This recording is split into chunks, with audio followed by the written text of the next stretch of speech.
16h20, c'est Virgile sur M. Passez une belle fin de journée, vous êtes sur M et aujourd'hui, comme tous les mercredis, nous parlons de nos amis à quatre pattes, les animaux, et notre experte en animaux et notamment en chiens et en chats, c'est Karine Métro, présidente de l'association SOS Chiens Polaires, qui nous fait partager ses précieux conseils pour chouchouter nos quatre pattes. Bonjour Karine. Mais bonjour. Alors Karine, nous allons parler de nos chiens, nos chats, et on les adore, on aime les chouchouter pendant des années, mais ils ne sont pas éternels. Et puis un jour arrive la date du deuil. Il est normal de se sentir un peu déboussolé, il y a un vide immense. Comment faire pour accepter le deuil de son animal du coup ? Alors c'est pas facile, c'est vraiment pas facile. Il y a plusieurs étapes dans le deuil.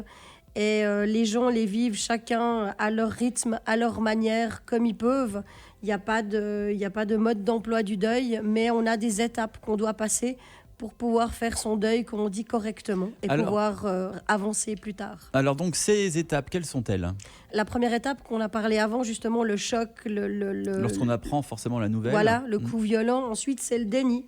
Les dénis, on dit non, c'est pas possible, il peut pas être mort parce que s'il est mort, je vais souffrir, je vais vivre sans lui, c'est pas possible. Donc on n'arrive pas à réaliser quoi. Donc non, c'est pas possible. Le déni. Et c'est vrai que le déni, c'est aussi une étape du deuil. On doit faire avec ça. On n'a pas le choix. Ça fait partie de cette étape du deuil. Et après, on a la colère. On se dit mais qu'est-ce qu'on n'a pas vu ? On aurait peut-être dû voir quelque chose. Pourquoi lui ? Pourquoi maintenant ? Il était en forme, il allait bien. Enfin, c'est vraiment compliqué. J'aurais dû ressentir les choses. C'est injuste, c'est terrible. Enfin voilà, c'est normal. On s'invente plein de raisons. On se dit peut-être que j'aurais pu faire mieux. Oui. Donc on a un petit peu de on s'en veut quoi finalement. On s'en veut, exactement.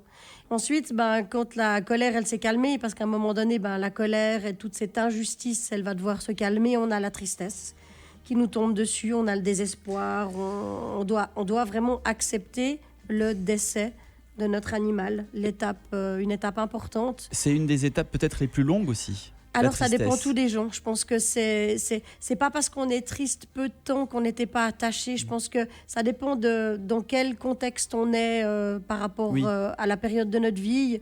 Si on est bien, si on n'est déjà pas bien, si on a déjà eu d'autres coups durs durant la semaine, le mois, l'année, tout devient plus difficile. Alors ensuite, la prochaine étape La prochaine deuil. étape, c'est la résignation.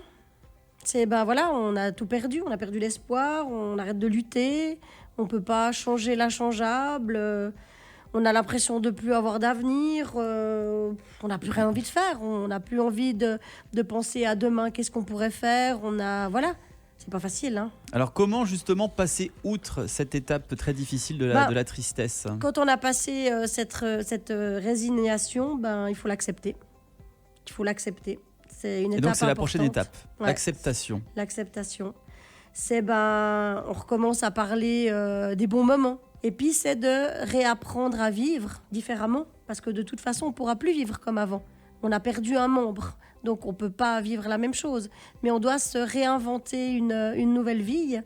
Et puis on doit reprendre confiance en soi. Peut-être que je ne pouvais rien voir. Peut-être qu'il n'y avait rien à voir. Peut-être que ça devait se passer comme ça. Puis c'est de combler ce vide immense ensuite. Alors, combler le vide, oui. Après, il faut voir comment on le comble, mais c'est surtout la reconstruction. C'est ça qui est important aussi, c'est de reprendre goût à la vie. Dire, voilà, j'aime toujours mes animaux qui sont décédés, j'y pense toujours à eux, j'ai toujours un coin de mémoire et de sourire pour eux, mais je dois reprendre à vivre. Mais la vie continue. Exactement. Voilà. Chaque étape est vraiment différente pour chaque personne. C'est plus ou moins long, ça ne se fait pas du jour au lendemain, non. Ça c'est clair. Le deuil fait partie de la vie, de l'histoire de la vie, cette période difficile avec ces différentes étapes auxquelles il faut passer. Merci beaucoup Karine Métro d'avoir été avec nous. On vous souhaite une belle fin de journée et puis on se retrouve la semaine prochaine pour d'autres astuces et conseils avec nos animaux de compagnie. Avec grand plaisir. Merci beaucoup. Belle journée. M Média.